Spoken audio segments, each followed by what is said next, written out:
Hi, my name's Andy Day. I'm the founder and CEO of Capital A, and welcome to M&A Q&A. Today we have a very special guest, Sir Martin Sorrell, who needs no introduction, but I'm going to give you one anyway. He's the founder and executive chairman of S4 Capital and senior monk of S4 Capital, the purely digital, new age, new era marketing services company. Sir Martin's marketing career began at Saatchi & Saatchi in 1975, where he led the acquisition of many of the businesses that grew the agency to be the largest in the world with organic growth. And he's credited with being the perfecter of the upfront and earn-out agency acquisition. In 1985, he invested in Wire and Plastic Products PLC and quickly went on to acquire 18 agencies in just 18 months. As WPP, the business went on to grow to a market cap of 20 billion, acquiring many companies every year.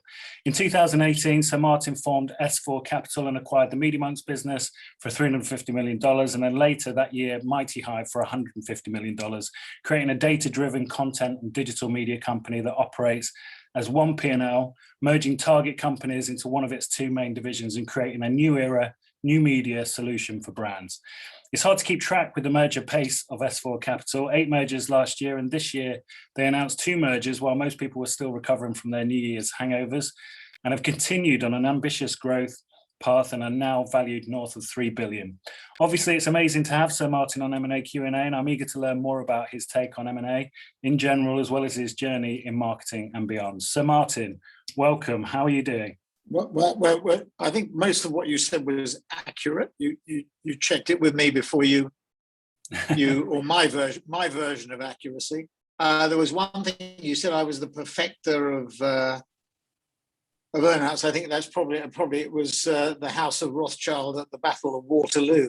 So I used earnouts. That's now a defunct model in my view, and the model that we're pursuing at S4 is a very different one. It's a unitary model. Yeah. And one of the problems the holding company, I don't know if you've got anybody on the call who's part of a holding company, or there's 6 or 5 if you exclude Havas.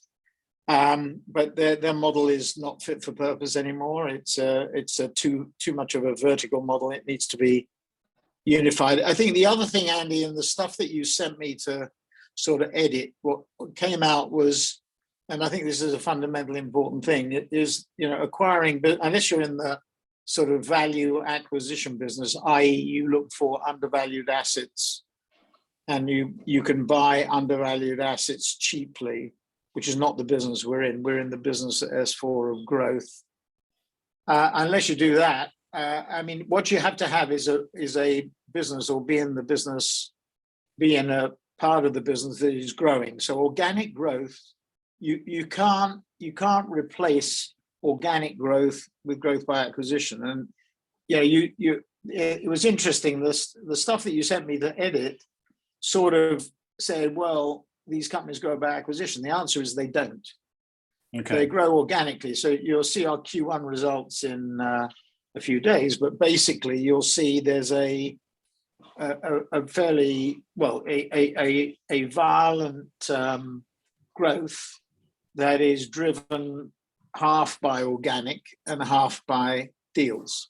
Yeah. And I think everyone in this call should understand that, again, unless you're sort of in the asset stripping business, which nowadays it's very difficult to do, or if you're in the property business, which finding value in the property business is also difficult to do. It didn't used to be difficult to do in the old days, but unless you're in that business, really what you have to have is a heartland or a core of the business that's growing. It's no good grafting on or acquiring businesses that just for the sake of acquiring businesses. In my mind, there has to be a strong strategic positioning of the business.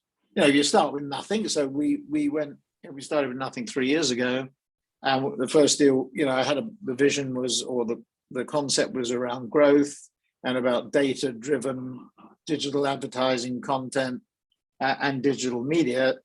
So Media Monks was the content piece, Mighty Hive was the data and analytics and digital media piece. But once we had those in place, we have a strong core that, we say to the market, we're going to double the size of the company organically over 3 years. And we've had three-year plans where we've said that, which means that we have to grow by about 24, 25% each year organically, forget about deals, organically to succeed. So, we can't underline too much. Forget about acquiring businesses, get your own business in order and growing, because there's no point in grafting on a healthy, I don't know what the gardening analogy would be, a healthy twig onto or branch onto a dying tree. Yeah. Well, we're going to get into that in more detail, Sir Martin, as we go along. In fact, I think we do talk about organic growth a little bit later on, one of the questions. But for now, let's kick off the way we usually do with these calls. So I always ask for a background check on our guests. And I wanted to ask you a little bit more about how you got into marketing in particular, because you almost seem to have started acquiring companies straight off the bat, Saatchi. But what happened before that, and how did that? I sort of got into by accident, because my dad always said, find an industry you enjoy and find a company within that industry you enjoy, build a reputation. If you want to start your own business, do that. And I think he actually did say to me, started around 40, because 40 actually is the year where it is where, well, in the old days now, I'm 76 now. So we obviously carry on. People used to talk when I started about retiring when they were 55 or 60, would you believe? And now people are talking about living until they're 100, 120. So life has literally changed. But that's what my dad said. And I did economics and business school in America. No experience. Well, I did a little bit of experience in between, but summer jobs. Went straight to B school, came out of B school, went into consulting in America. There was a danger I would be drafted. My mother didn't want me to be drafted in the US. I came back here and worked for Mark McCormack at ING. I then left Mark McCormack to try and do something with my dad, actually, who I love dearly and I really wanted to go into business with, but it just didn't work out, very sadly. And I ended up getting a job advising James Gulliver, who was a retail entrepreneur, food retail entrepreneur. On his, he called me personal financial advisor, but I really was his gopher or his turtle carrying his bag. Anyway, he had a little bit of money. He had sold his company to RCA Corporation, Oriole Foods to RCA Corporation. Don't ask me why RCA bought. It's a good lesson on deals. Why would a sort of radio and TV, music and electronics company buy a retail food company? You go figure. I don't figure that at all. And I think it proved to be a disaster in the long term. But anyway, James made some money and he wanted to invest it in various things. And we invested in a number of, not shell companies, but small companies. Sayers Confectioners was a confectionery company up in Liverpool with shops. Taverner Rutledge was a sweet company. Alpine Holdings was a double glazing company. And then there was this advertising agency called Garland Compton, which had reversed into a shell company, which Pat Matthews, who was a Jim Slater lookalike, it was called the Birmingham Crematorium. And Garland Compton had been reversed into it. It was one of these old crematoria companies. And Ken Gill, who was chairman of Garland Compton, was a good friend of James, wanted a sort of creative infusion. And so Saatchi's reversed into Garland Compton. And each of those companies, Sayers, Taverner Rutledge, Alpine Holdings, and then what became Saatchi and Saatchi Garland Compton, or Saatchi and Saatchi Compton. Each of them we did consulting assignments for. And Morris Saatchi, one of the two Saatchi brothers, hired a headhunter to find a CFO.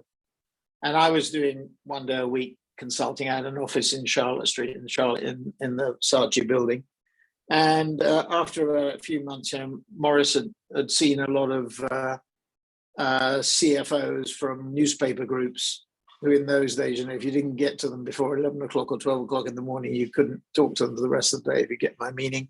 Yeah. And Morris was complaining about that. And Brian said, well, who do you want? And he said, somebody like Martin. And he said, have you asked Martin? He said, no. So he said, well, I'll go and ask him. So he asked me and I said, yes. And that was it. And I started, so it's really by accident, but I like the industry because going back to my dad's philosophy, I like the industry because it was fun. You're only as good as your last idea. It was rather like sports and entertainment. You could break in, you needed a phone and an office and that was it. well, you didn't even need an office. You could do it from a telephone kiosk, and you just got going and got it. So it was really quite exciting. And at Saatchi's, nothing was impossible. You were fine as long as you didn't get any public credit. You could do anything that you wanted there, as long as you didn't get any public credit for it, which I think probably was an Achilles heel at the end of the day. But anyway, having said that, we were off to the races, and I looked after the finances, which were not in great shape when I arrived, to be honest. I mean, the two companies, Saatchi's and Garland Compton, had been slammed together. Literally, there was very little financial backbone and structure, and we put that in, and then that was a good base. But coming back to my initial comment, Saatchi's as an agency was outstanding, and I think the team we have at S4 now is as good, if not better than that. But you'd be hard pressed to find better teams than the team at Saatchi's in those days. Tim Bell, Jeremy Sinclair, Bill Muirhead, in addition to the two brothers, and it was a really interesting time. So the core business grew. We expanded geographically in the UK to become the biggest operation in the UK. Then we went to America. That was the big market, still is the biggest market. And then the rest is history. We expanded globally. So, yeah. And then at WPP, I left when I was 40. I took my father's advice. I built a reputation, not a sort of public reputation, more a reputation amongst advisors and institutions that I knew what I was doing. And I bought into a shell company, and the rest is history. And we built that into the biggest in the world, if that's. And now we're on a third journey. The two journeys, the Saatchi journey and the WPP journey, are very different to the S4 journey. The S4 journey is built around growth. Saatchi's and that WPP, to some extent, built around growth, but they were also built around value. The market has shifted, I think. The market looks for top-line growth primarily. So, for example, if on May the 4th, when we announced our numbers, we showed an extra 100 basis points of top-line growth, we don't have to show our margins and everything on it, and it's a quarterly report.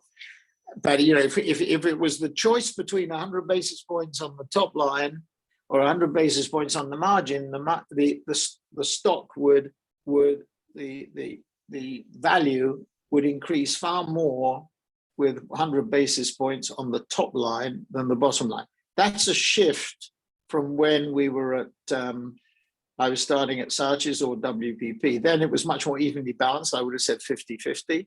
And now it's 60, probably 2/3, 1/3, maybe even 75-25, particularly in a digital environment. S4 is purely digital. We have 4 basic principles. We're purely digital because that's where the growth is. We have this data-driven model, the Holy Trinity model. We call it driving digital advertising content and digital media. We're faster, better, cheaper. That's how we go to market. And we have this unitary structure. So very different. And our mission is to create the new age, new era advertising and marketing services model, and to disrupt we're disruptors, to disrupt the traditional agency model. So that's that. So we're men and women on a mission. There's a So Martin, can I just take you back to that early part of Saatchi and Saatchi? Because I think most of the people on the call today will identify with the sort of early stages of the businesses rather than when they're huge behemoths. But what was the strategy for acquisitions when you were at Saatchi and Saatchi? Was there a certain type of that you were looking for? Again, organic. You had to have a strong organic base. Yeah. But we built. Actually, it was an article that I found in the Harvard Business Review in October of 1983. It was by a guy called Ted Levitt, who was a seminal marketing professor at HBS, where I studied. And he wrote an article in 83. It was a really iconic article. He said, he talked about globalization. And he said consumers, basically, the message was consumers will consume goods and services in the same way everywhere. In other words, the world will become increasingly globalized, and that's what we built Saatchi's on. WPP To my mind, there are two buckets you have to think about. You have to think about the geographical bucket, and this pertains to organic growth as well as it does to growth through deals. There's a geographical bucket, i.e., BRICS and Next 11. When I was at WPP, we managed to get a third of our business in the US, the third in EMEA, and a third in Asia Pacific. We had huge businesses. They still have, but they're not as good as they used to be in India and China. We built a 20% market share in China, a 50% share in India. I mean, we were lucky because Thomson, Ogilvy, Gray, Y&R all had decent businesses in those markets, but we built very aggressively. So there's a geographic bucket, and then there's a tech bucket. So Saatchi's was about the geographic bucket, globalization. WPP was about continuation and rebalancing of that because Asia Pacific was becoming more important, and also the tech bucket because digital transformation, the web 2.0, etc. S4 is really, it's actually interesting on the global scale. We're only in 31 countries. We have 5,000 people in 31 countries. That's a different model. And we will never, I think, go beyond about maybe 35 countries. WPP was 113 countries. There is no need with modern technology to be in 13 countries. You can hub stuff much more easily. So the geographical footprints, again, going back to the buckets, S4 is around, it's a global company, and we want to be 40, 20, 40. So we're 70, 20, 10 at the moment. 70 Americas, 20 EMEA, 10 Asia Pacific. We want to be 40, 20, 40. Why? India and China are going to be amongst the biggest economies, and China is going to be the biggest in 2028, 2028, I think it is. And India, despite what's going on at the moment, will not be far behind, certainly from a population point of view. It'll be the biggest on the planet. So that's the sort of geographic bucket, but S4 is dominated by the digital bucket. So it's a growth company built on digital transformation. So actually, it's quite a neat way of putting it is when I started at Saatchi's, when Levitt was writing that article in the Harvard Business Review, Warren Buffett was buying Ogilvy and IPG before I got to, or when I got to Saatchi's, was buying them. They were selling on those exchanges at 3 or 4 times PE. And people didn't like them because they were service business, assets going up and down the lift and out of the office every evening. But he said, buy the agencies because they're a royalty on the growth of globalization. S4 is a royalty on the growth of digital. That's what people don't really understand. Right. We're not ad tech, we're not brand tech. I don't have anything to do in terms of being dependent on one technology or another. It's worth running through we look at Google, Facebook, Amazon, Tencent, Alibaba, TikTok, Apple and Microsoft, Adobe, Oracle, Salesforce, IBM, SAP, Twitter, Snap, Pinterest, Netflix, Spotify, LG, Samsung, Epic, JD.com, Xiaomi. I mean, we're evaluating the strengths and weakness for clients. We're a services company. We're evaluating the strengths and weaknesses. Snap today or yesterday reported 66% growth in its latest quarter. How many companies do you come across who grow at 66%? But it's 2.5 billion of ad revenues, whereas Google is about 180 billion, Facebook's 80, and Amazon's 20. So Snap has a long way to go. But our role is to evaluate the relative merits. We don't care, in a way, who wins and who loses technologically. So if Epic Fortnite technology, the Unreal Engine, becomes more and more important, which it is, we set up a studio in New Delhi, which we've done now, to use this Unreal Engine technology. So there's been a massive shift. In a way, it's almost come full circle. Not full circle, but it's a massive shift. So it started with Levitt and globalization. It morphed into an acceleration because of BRICS and Next 11, Jim O'Neill at Goldman and his theories around theories.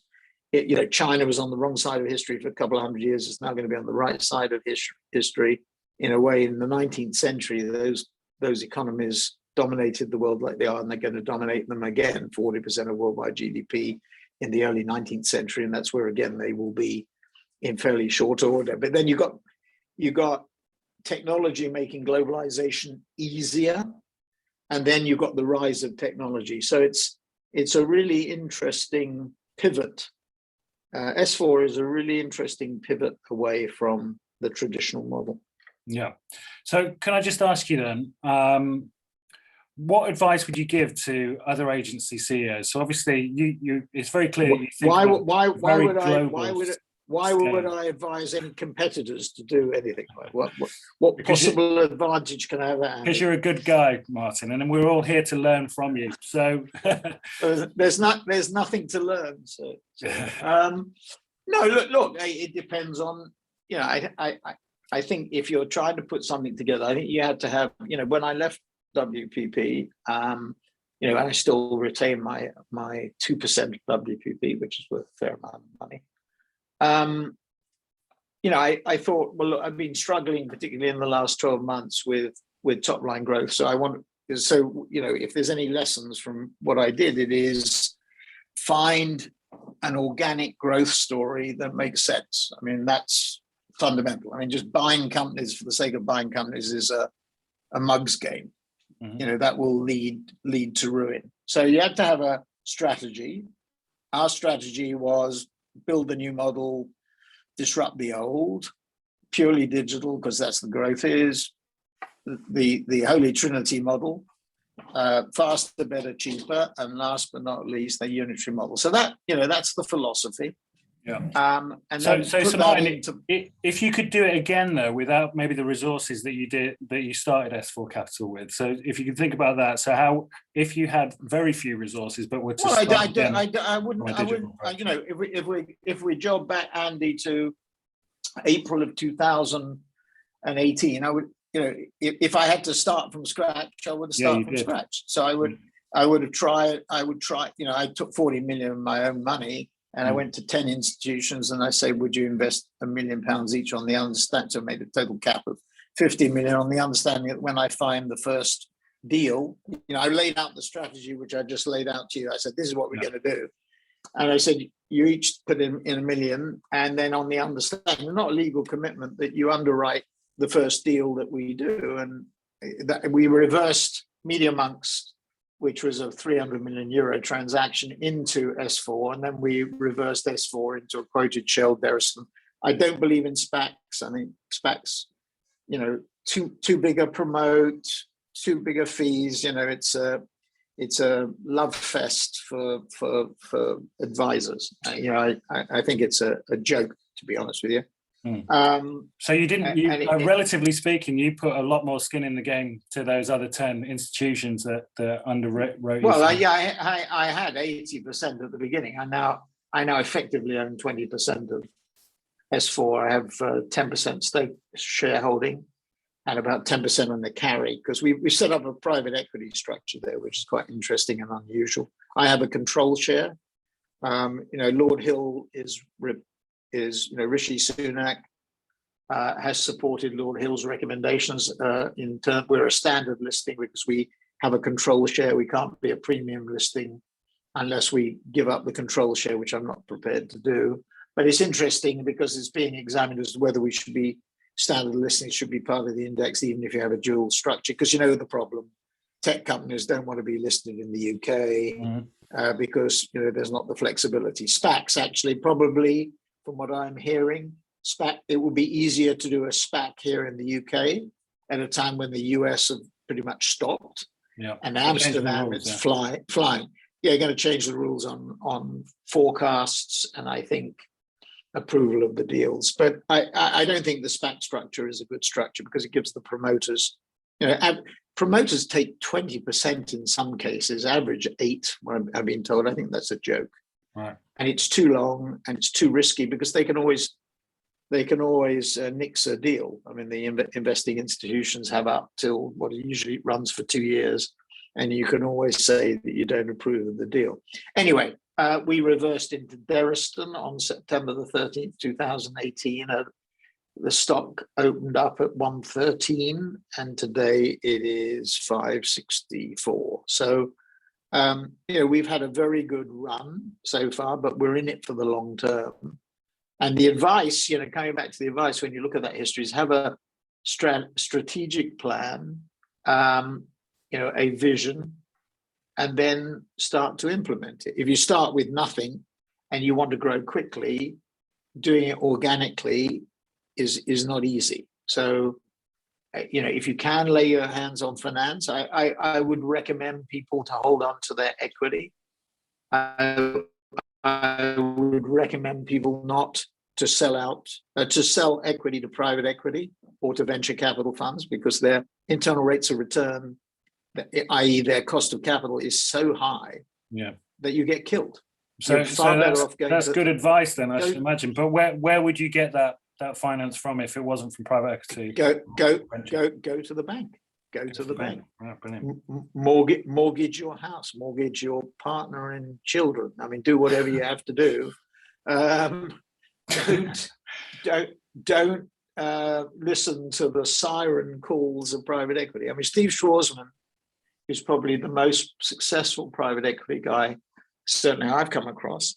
I remember saying to me many, many years, I've known him for a long, long time.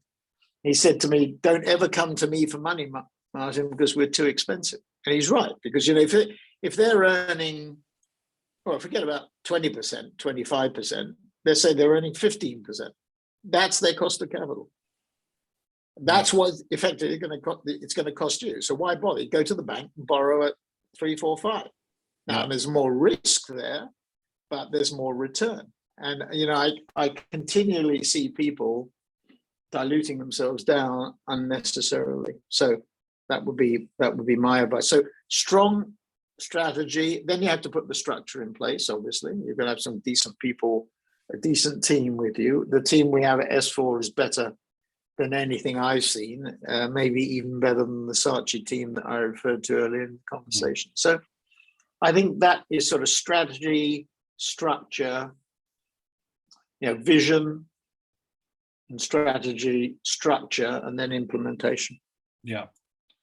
Okay, and then just on that percentage thing, because you just mentioned that you're at 20% yourself. So how do you protect yourself to have control of the business while you are giving up? Well, I have a control share. I think that that ownership and control, uniting ownership and control, is critically important. One of the problems with listed companies, you have and there's nothing against managers, but you have managers who are managing their own position. If I look at WPP for a minute, if you go and look at the board and see the extent of the financial commitment the board have made to the business, it's nothing, zero.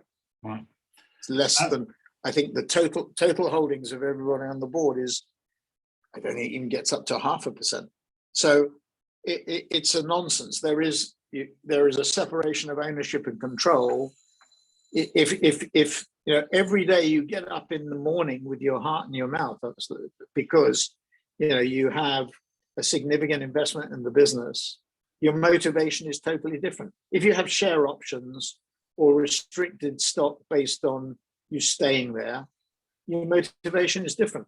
If you gone to the bank and borrowed some money or invested some hard-earned wealth that you've accumulated over a period of years, which is what I did when I was going into Saatchi's. I borrowed against my Saatchi stock. I think I had $1 million or a couple of million, which in those days was a lot of money, a pound's worth of stock, and I borrowed against it and took a risk, put £250,000 into wire and plastic products, as it then was. I think that's that's the way to do it. I think you have to put your money crudely, money where your mouth is. I think that Buffett again said, you wouldn't give an institution a call on your stock for 10 years at zero cost. So why do it with management? He was getting at that options. Options are heads I win, tails you lose. If I'm a manager, if the stock goes up, I win. If it goes nowhere, I don't lose anything. So what's the point? You wouldn't do that with an institution. So why would you do that with a manager? And it creates in time, it's sort of management's mind, a culture of, I'm more interested in preserving my job and not taking risks. At least we know, because I have control, that if we take a risk, we're not going to get kicked out. If you're working on quarterly earnings, which we are too, by the way, but if you're working on quarterly sales or half-yearly earnings or whatever it happens to be, obviously you're very concerned about the potential risk of getting kicked out. And the average life of a CEO in a listed company is 5 years. S&P 500, 33 years. 100. I think you've got a record, haven't you? No, but it's a little bit of a cheat, because I think we went into the FTSE in 1997. So I would have been, and I exited in 18. So that would be 21 years. That would have pretty much been at the top, but of the range. But the average is 5 years. So yeah, it's very short. People are not willing to take risk. Can you tell us a little bit more? So that's good sort of base to build on the next bit I'm going to ask you about mergers. So your strategies change very differently from acquisitions. I said at the top about doing the earn-out and perfecting the earn-out, but actually you've kind of gone completely away from that now, and you're more focused on merging all the acquisitions. We use the word merger, and we don't use it lightly. I mean, merger or combination. I mean, ironically, we account for them as acquisitions. If you think about it from an accounting point of view, we think about it more as a merger or a pooling than we do, because what we're looking for is people who, I got a conversation later today where the central, the first question of every discussion is, if you want to sell your company, we're not interested. If you want to buy into our mission, to repeat, build a new age, new era model and disrupt the old, if you want to do that, join us. So the structure we have is half shares, half cash. You have a business, we value it. We might do a sort of, it's not really an earn-out. Here we are sort of starting or was coming to almost midway through 2021.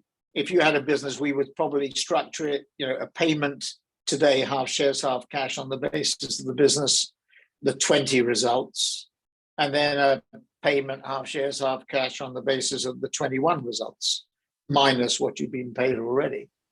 So we would sort of, in a way, value the business too. So we'll take, in that particular example, we would continue to run the business separately, if you like, although we do integrate very heavily right from the time we we sign an LOI, an exclusive LOI. But in that particular case, we run it sort of separately from the P&L point of view, maybe to the end of the year. But come Jan 1st of next year, it's fully integrated. The content stuff under Media Monks and the data and digital media stuff under Mighty Hive.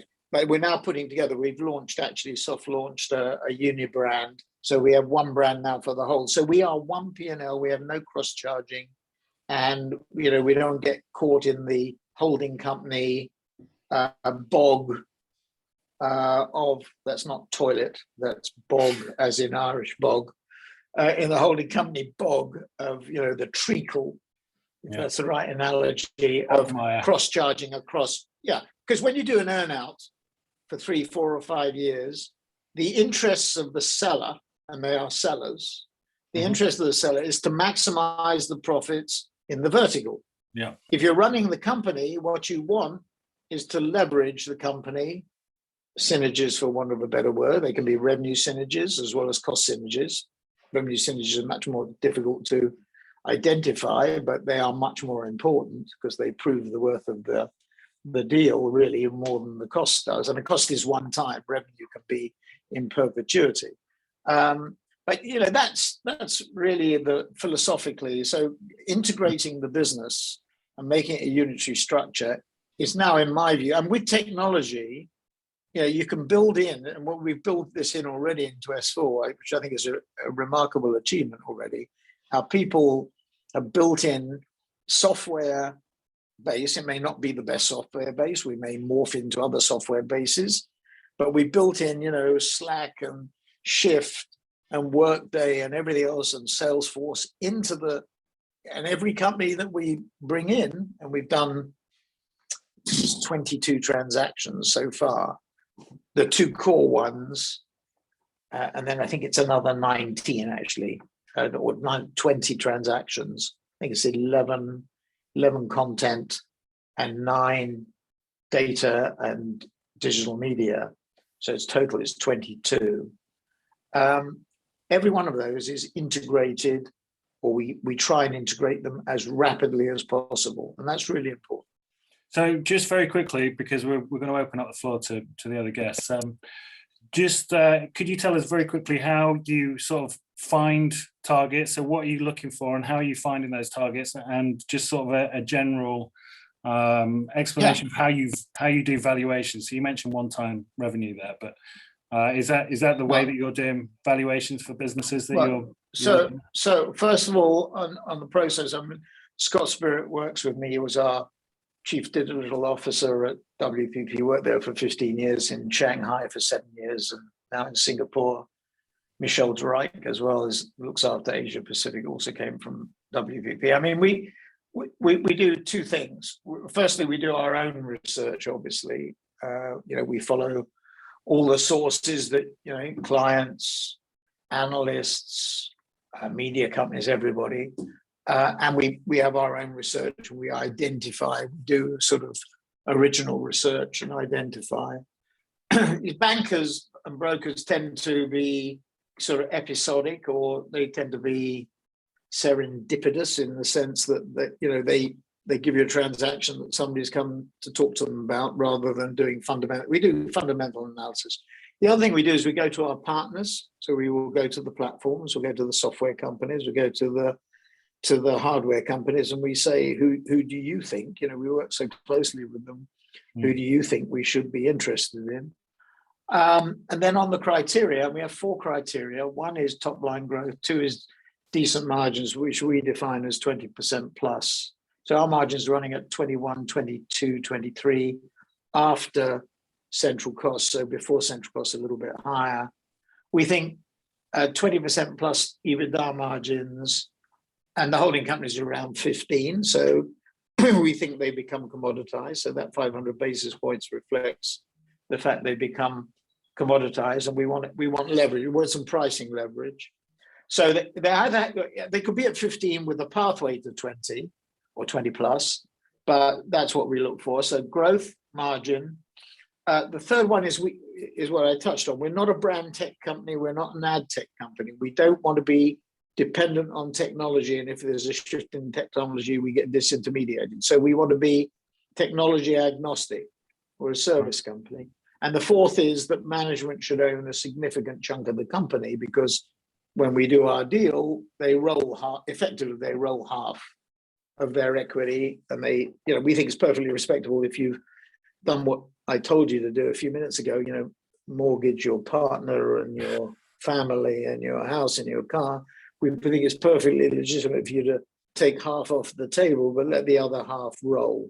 So we're looking for people to buy in. So that's on valuation. We look at 1 to 2 times revenue and 5 to 10 times EBITDA. I would say private equity are pushing those limits. Private equity have more money than Croesus, and they probably have about $2 trillion of dry powder equity, and they can leverage that up, 3, 4, 5 times. So they are a huge. Now, Biden's tax plan would tax the carry, which is interesting, because I think that's a bit of a hammer blow for the PE. So that's sort of interesting. We have to see where the capital gains tax ends up. It'll probably end up midway between where it is now and the 43% they announced last night as their target. So probably end up around 28, from what I can see. But still, that's quite a significant shift. And Americans, as you know, are very, very driven by tax. I mean, you already see people moving to Florida from California, or from New York to Florida. The biggest signal of that is Trump. I mean, look where the Trump family are. They're in Miami, so it tells you everything. Okay, I'm going to open up to other questioners in a second, but I just wanted to finally ask you, Martin, where can people follow what you're doing? So do you have an internet presence? Are you on socials? How do we? Yeah, I have a LinkedIn, but I don't use it much actually. I mean, if anybody wants to talk to me, they can email me at martin@s4capital.com. That's the easiest way. Brilliant. And that's how I got hold of you myself. So it definitely works. Okay. Right. Thank you very much so far. So now I'm going to open up the questions to everybody that's attending. Just wanted to check with my good friend Will Jeffrey, who's there, whether he had a question to kick off with. Yeah, so there's one actually on the chat there. Do you seen that, Andy? Michael Bassett. Michael Thank you Bassett, so much for the excellent. Yeah, can you please explain the unitary model you speak of? How does it differ from the acquisition models and the other? Well, the answer is no earnouts, one P&L. I mean, the holding companies burble on, and I if I'm caustic, and when I was at WPP, I used to talk about horizontality and everybody. That's a banned word now at WPP. But you know, all that they've done is made it more vertical since I left. They haven't simplified it. They bumble on about saying they've simplified it and made it more complicated. Because if you create verticals, you create disunity. You don't have unification. So everybody's focused on their vertical. Now they may go to pitches with the same T-shirt and claim to be, you know, like Publicis done Power of One. We have one of my colleagues, Victor Knapp, has great fun going to every Publicis lobby that he can and looking at Power of One and then the 26 names of different agency brands under it. It's a complete farce. Yeah, it's a complete farce. It is not organized the way, you know, our view is that you have to be like McKinsey or Goldman Sachs. So the answer to Michael's question is, it is at one end of the model, you have one end of the spectrum, you have disunity or fragmentation, which is the holding company model. The other end, you have unification or unitary structure, which is our model. We think the unitary structure, particularly because of technology, maybe that, you know, what people don't understand about the holding company model was it wasn't created by Morris Saatchi, myself, or anybody else in the subject. It was created by Marion Harper at IPG in the 1950s. And the logic was, if I can't do Procter and Unilever in one channel, I mean, McKinsey get away with it, Goldman get away with it. If the advertising business can't, then what I've got to do, said Marion, is have two. No, so I have McCann Erickson, I have Lintes, or you know, I have whatever. So I have different agency brands. Like at WPP, we did Unilever through Ogilvy and Thompson, and we did Procter through Gray. And people always just say you couldn't have Procter and Unilever in the same organization. And the answer is you can. This changes a bit for different reasons. But the model, Michael, is totally different. You know, John Wren, Arthur Sadoun, Mark Reed, I can't remember who's running Denson. I suppose Wendy Clark, she's running international because there's Japanese running the guts of the business in Japan, and now Michael's successor at IPG. All of them are running fractured organizations. They talk about trying to leverage the resources in it. Now, we don't just talk about it; we do it. And you know, the top 8 people in the company meet every day. Briefly, I mean, that was driven by Corona, but we've carried on doing it for over a year. We meet not every day because some days we do have things that interfere, but virtually every day we meet and we discuss people, we discuss clients, and we discuss finances. It can last 15 minutes or 35 minutes or 45 minutes. But you know, I think, I mean, it's a really important point. Agility is key. Agility in communication is key, and not for the first time, but the tools that you have to be agile and communicate are incredible now, and as a result of the pandemic, you know, we've got another leg up. So anyway, that's the difference. I'm conscious of the limited time that we've got, so I just wanted to take a question from our panelist, Will. Great. Thank you very much. I was going to ask you about digital disruption in the form of platforms, and reading about John Hegarty's investment in Genie, and looking like platforms are going to be able to do increasingly useful things in terms of bringing services together. How do you see that works? And in terms of, does that change the way that we might think about future cooperations, and not necessarily going down the M&A route merely to get to a point of bringing different service providers together to get collateralization there? What is Genie? I don't know Genie. It was announced last week. It was a kind of AI-driven recruitment platform where I think it crawls people's profiles and takes agency briefs and then tries to find the best strategists and creatives to meet them. We're using AI intensively. I don't happen to think that those sort of things will. They might get an article in Campaign, but beyond that, I don't. We'll see. Let's meet again in a year's time and see where Genie is.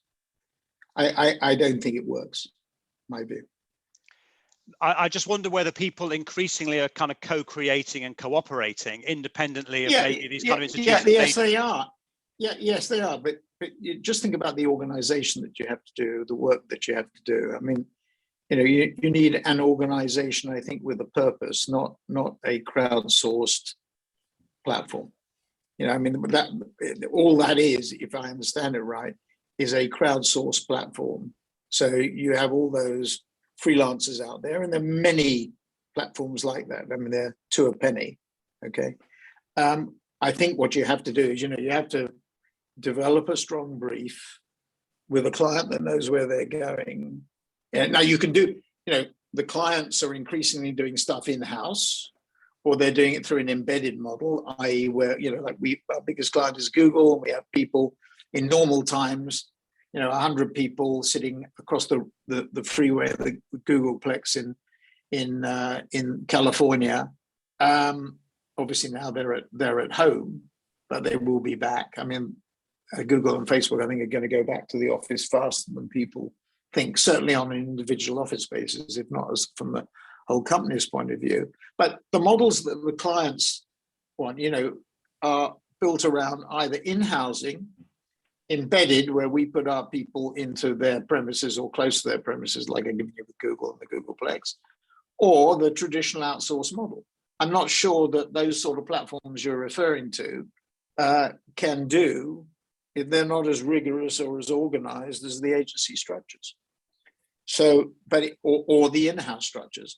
And I think what clients want to do at the moment, if you think about the three things that I think they should be doing: agility, I've already touched on that. Take back control. They've reduced their resources and costs so much since 2008, when zero-based budgeting was very popular, that they've outsourced too much of their marketing capability, and they're too marketing light. I mean, the finance and procurement sort of went up, particularly after the financial crisis, great financial crisis, and marketing got left behind. And I think that has to be rebalanced. And then the third area where I think clients have to focus is on first-party data, because with the cookies decision by Google, which has been here with us for 15 months, not a month. Most people seem to wake up on the second blog, but the first blog on mixing of third-party cookies was January of last year. So it shouldn't have come as a surprise, but that emphasizes the importance of first-party data and the walled gardens. So that's the way I see things going. I mean, there'll be platforms, there'll be AI crawlers crawling all over the internet. There'll be freelancers, there'll be consultants, but it's nothing new. I mean, there was there've been platforms like that for, I don't know, the last 5 or 10 years. We'll see. If anybody else wants to ask a question, please do raise your hands, and we'll try and pull you onto the camera. So, was there any other questions from the panelists that are there? I see some stuff. I see some stuff on the chat here. Why don't we pick that out? I got one here from Guido, right? A digital agency having a part of the team working directly can bring down the valuation. Bring down what valuation? Valuation of an agency that's trying to sell, I would assume. So would it be valued as less? Well, in a funny way, with the pandemic, that's in a way, they're not contractors, but that's in a funny way what the sort of structure has been. I mean, Asia Pacific, in our case, which is only 10% of our business, are pretty much back in the office. I mean, in India they aren't, but in China they are, and Australia, and etc. But Singapore, Europe is probably less so. I would say probably 30% back, maybe UK is starting to get back, and then North America is improving. South America is still a problem because of Brazil. But in a funny way, I mean, they're not contractors, but we've been working remotely. Does it bring down the valuation? I think it's an interesting question. I mean, if I was a buyer, or if I was a merger partner, I think I probably would say, yes, it does bring down the valuation. Do I think it will be the same in 2-3 years? Yes, I think it will be the same. I don't think it's going to get any the less. I think having contractors depends. Actually, it's an interesting question because it depends how the contractors are contracted. You get into the Uber problem. Are they employees? Because, if you have continuous contractors, they're basically, and you're doing that to avoid national insurance, tax, or whatever it is, it's a problem. Anyway, so to retain their value, answers your question. Yeah, they should hire the staff. No, it's a bit related to the question about Genie. I don't think you can create these subcontract models effectively, maybe because I'm just biased because of what I'm doing. But well, you've mentioned before about assets being the people. So I suppose if those assets aren't within the company, then they're not owned assets. Yeah, I don't think you built. I mean, one of the problems about remote working is whether you've managed to continue. This time last year we were 2,500 people. We're now 5,000, as near as damn it. About half of that 2,500 increase has come from deals, and half has come by onboarding or new people. We've onboarded those people remotely, and the big worry is, do they understand, quotes unquote, the culture of the firm? You hear that from not just from me, but you hear that from Zuckerberg at Facebook when he talked about distance working. He said, what I am worried about, we onboard thousands of people a year. How can they absorb the culture of Facebook? So I think I don't think the subcontract model, but it's maybe I'm an old fart and don't really understand what's happening in the world, and that everybody's going to be on a subcontract model with Genie and whatever. I don't think so, though. I think there is a value in pulling things together in the unitary structure is not a subcontract structure. We're pulling everybody together as one. So part of the future is maybe being able to develop culture in a remote environment as well, so that the teams can work. Well, it is. We're going to go back. We are already a hybrid model. We're probably on average. It will vary from. I'm just writing the statement for May the 4th, and I say in that it will vary geographically. In Asia there'll be more people in the office because they often don't have big apartments. They live with their parents, etc. In Europe, less so, and maybe we'll see. We'll see how it works out. There'll be more distance working and distance living, more varied commuting times. Certainly in most of the developed markets. So it'll be a different model, but so we will be a hybrid model, and we'll be more flexible, very much more flexible. Just going on to this, we're Joseph Bush, is it? Yeah. We're a conversational agency focused on driving leads, sales, and CX through human chat and chatbots, two channels which aren't focused on by most advertising. It's the missing link in a lot of firms. So I can show you, why do you feel that is? Any tips? Well, the reason it is because the analog agencies focus on analog techniques. I think it's quite simple. So, I would say just keep going, stick at it. I mean, we're focused on digital. I mean, we're doing a lot in the areas that you mentioned there. We're doing a lot, for example, with virtual reality. We've got a session in a few hours with some investment people on what we're doing in VR with Facebook and Oculus and things like that. We think that is going to be a huge development, or is in the process of being a huge development. Plus, we think that the sort of things you've touched on there are hugely important as well. So I think the reason why, you shouldn't question it. Let the analog agencies continue with their analog ways and leave all that territory open to you and us. No problem.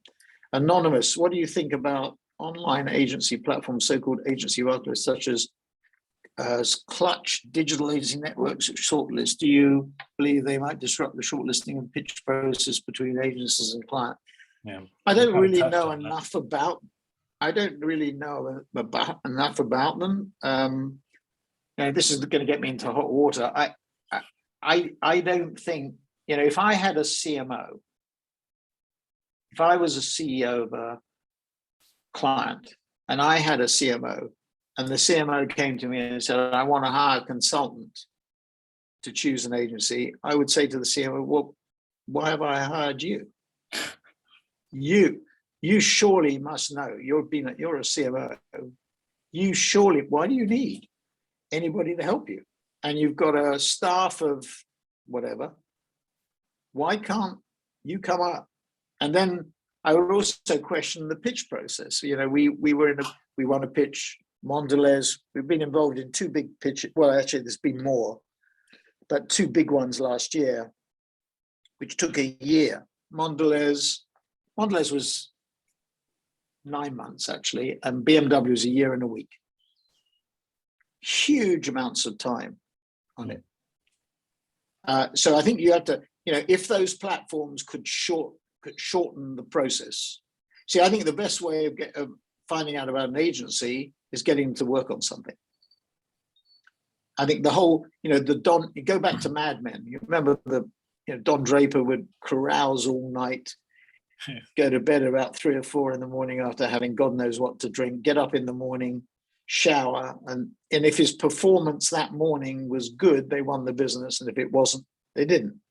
That's quite funny. Crazy. It's quite funny that you watch Mad Men. That's brilliant. Well, no. It's not funny. It was a great series. It wasn't quite accurate as I saw it, but anyway. So that's that. And then Kim Meyer, there we go. There is thinking that for it to really scale, they need to expand the. Yeah, absolutely. US is, just think about it this way. If the US is $24 trillion of GDP and the UK is 3, an hour in the US logically is worth 8 times more than an hour in the UK.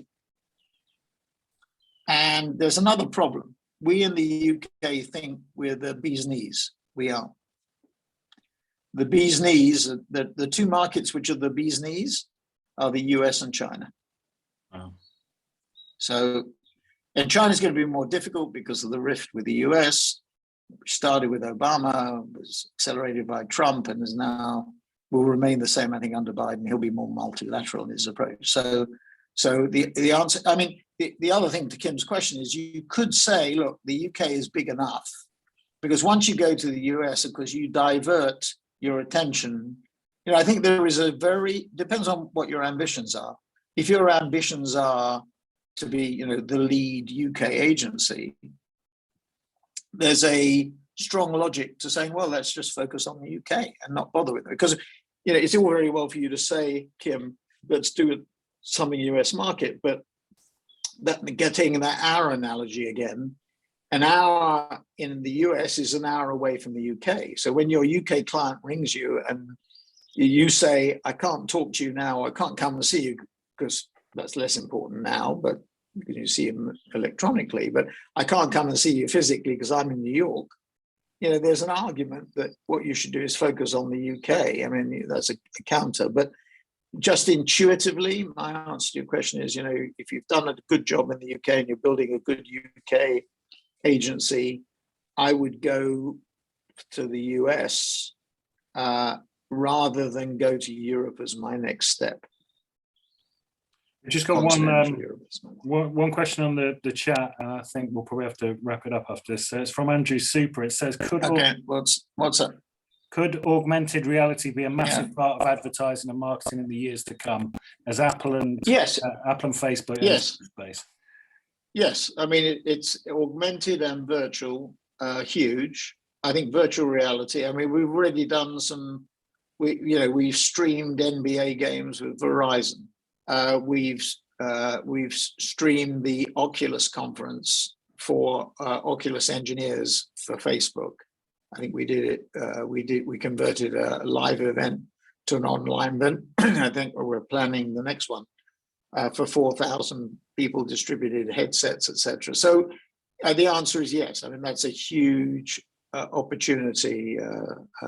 And then there's the anonymous always wary of these. And S4 invested in influencer. Do you think influencer marketing will keep growing over the next few years? Yeah, we IMA became part of Media Monks, our content. I think it's a subset. It's like programmatic, it's a subset of digital media, as is performance and CTV, etc. And I think influencer, but influencer is a subset. It's not in and of itself. I think you can build an influencer agency, but you have to understand it's part of the content, digital content. And John Keane, what did he say? Can you share a little more on how you bring your people together across geographies and disciplines to one shared culture and a shared purpose, the very diversity of thought we need in others to deliver our clients' commitment? Well, we do it through a number of ways. I mean, the technology that we're using, principally Shift and Slack, is having, and Workday and Salesforce is having a huge impact on communication. And you've got to remember that we bought these 22 entities. Well, we bought really 11 round one and 9 round another, and now we're bringing the two together. I write to everybody every week. That started really with coronavirus, but I write to them, tell them what's happening to our people with corona, what's happening to our clients, and what's happening to our finances. And I think what is interesting that the pandemic sort of it accelerated. It didn't create new behaviors; it accelerated behaviors that were there.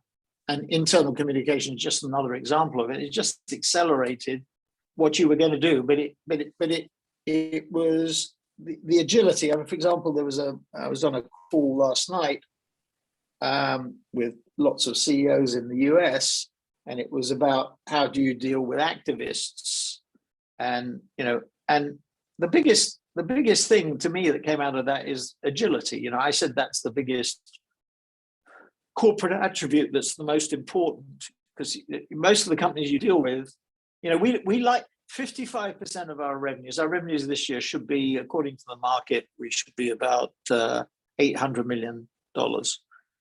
And 55% of that comes from tech companies. Why is that?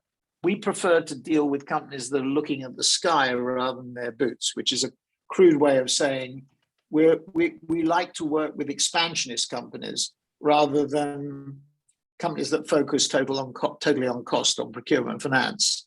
They're looking at their boots. And I think there's really a strong message in there. So when you get questions about virtual reality or augmented reality or CX, whatever it must be, or indeed about influences, you know these are expanding sectors of the business. But on communications, I think the answer to John's question is it's much easier today if you use the technology, but you have to make an omelet, you have to break eggs. And you have to say, we start the integration process the instant we sign an exclusive LOI. When I was at WPP, the DD process, the due diligence process would take, let's say, 2 months, 3 months. And I would insist that we had no link with the acquired companies, because we used to do earn-outs and acquisitions, until we were fully embedded. That was wrong. I think it's the wrong thing to do. So we find out a lot during the DD process as to whether people really are committed to building the new model and disrupting the old. And I think that's key. And we're having now, again, specifically to answer John's question, we're organizing a lot of internal sales conferences. We're reviewing, we have a Whopper strategy. It's called 20 squared. So remember, we're 800 million this year, or should be, gross revenue. We want to have 20 clients of 20 million a year. We have currently 5: Google, an unnamed FANG, because we have an NDA, BMW Mini Mondelez, and Facebook. We have another 3 that we think are on the cusp of going over 20 million this year, but our target is 20. So we review the progress on all those big clients, what we call tier 1, and we have tier 2 and tier 3 clients. So we're continuously reviewing that. But when the top 8 people in the company meet virtually every day, it's a different dynamic. I mean, we know, you may think it sounds a pain in the ass to do that. It isn't, because you can do it, as I said, you can do it in 15 minutes, you can take 45 minutes. I mean, the longest we've ever had over the year probably was 45 minutes. Rarely gets to an hour, most likely 30 minutes. So, and everybody Martin, said, sorry, just on that point. So when you're doing due diligence, are you saying that you start working with those companies? Yes. To test them on their culture. Culture and pitch. So Jam 3, which became part of Media Monks, deal was done. The moment we signed the exclusive LOI, we pitched business together. Oh. Okay, brilliant. All right, we've got any more questions? Okay. Just to we wrap things up, I think that's probably all that we've got time for. Jerry's got the best. Jerry's got the best. What's Jerry's girlfriend called? This is Amelie. Amelie had a question for you, and her question is: so you talked about Andy mentioned sort of the earnout, the sort of 3 to 5 year earnout, and you said that you do more of a sort of a merger and less of an earnout. So the owners of the acquired businesses, so do you envisage them still being with you as part of the group, in 5-10 years? Yeah, well, 50 years. So we're looking for people who buy into the mission. I think I said we're sort of missionaries or zealots, or so we're not interested in, the first sentence of every conversation is, if you want to sell your business, go and sell it to Accenture or go and sell it to WPP. Right? We're not, we don't regard this as being a piece of meat that we're buying and selling. We regard it as being a way of building the new era, new age agency and disrupting the old. It's very important. So we see ourselves as grand comparison being the Tesla of marketing services or the Amazon of marketing services. We're on a mission. So I always quote Bill Shankly, the previous, or one of the previous famous Liverpool managers, who said football is not a matter of life and death, it's more important than that. So S4 is not a matter of life and death, it's more important than that. So the mission, this may sound sort of woke, but the mission is to create a new model. And, I'd take it one level up. I'd say destroy the old. And we're intent on building something new and disrupting the old. That's what we're trying to do. So finding those people who are going to join that mission, you could say we're a cult, if you like. Okay. So there's not necessarily sort of a big equity event for the CEOs. It's more sort of a bigger. I'm not interested. Look, that doesn't mean that. Look, it doesn't. It's very interesting because every IM, investment memorandum, you receive always goes upwards to the right. When was the last time you saw anything that was flat or down? Right, it's always up there. If you do an earnout for 4 or 5 years and you're upward to the right and you believe in the IM, you're always going to get a better deal from the 5-year earnout than you will from us. Particularly because when they look at our stock, they value it at today's price. They never build in 10%, let's say, in comparison to the 5-year earnout, they don't say, well, they've got 10% 1 year, 20%, it might go down as well.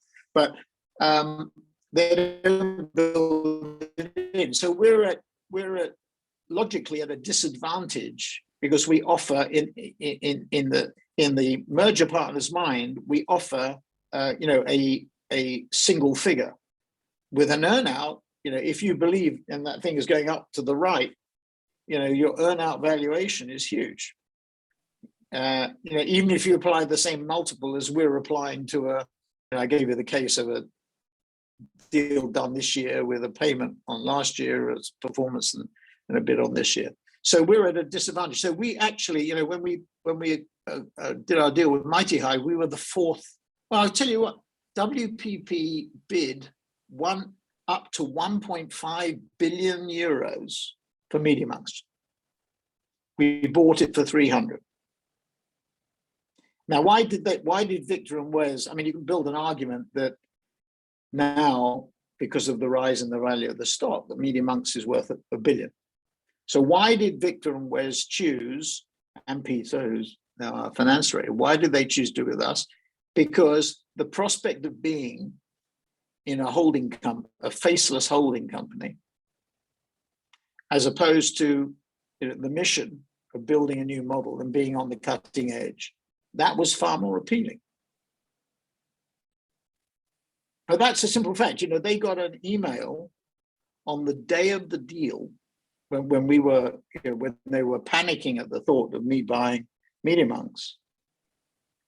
They sent them an email which said, we will pay up to, in an earnout, 1.5 billion euros in comparison to a 300 million euro bid. Go figure. I think part of the answer to that is probably because you're involved with the personality as well, though. Wouldn't you say? Well, no, but it's also it's a difference between management and ownership. Yeah, I think the alternative is just faceless. An owner wouldn't make that call. A manager would, because it's not his money.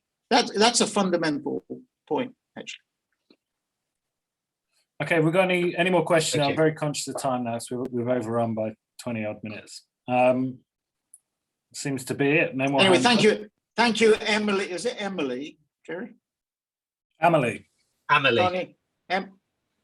Okay, thank you for your question, Amelie. How old are you, Amelie? How old are you?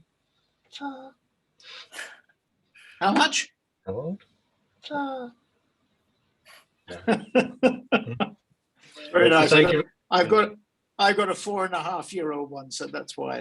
That's exactly how old she is, Martin. But thank you for answering her question. Pleasure. Yeah. If Amelie wants a holiday job or an internship in due course, let me know. She might take you up on that. Okay. Oh, that's fine. We'll take us up. Okay. Okay, brilliant. Thank you very much, Sir Martin, for your time today. Thank you. I really appreciate it. Thank you. Enjoyed it. Anybody want to talk anymore? Martin at s4capital.com. All right. Yeah, perfect. So they can email you and get an answer. All right. Absolutely. Thank you very much. Have a brilliant rest of your day. God bless. Bye-bye, everybody. Cheers. Bye-bye. Bye-bye. Bye.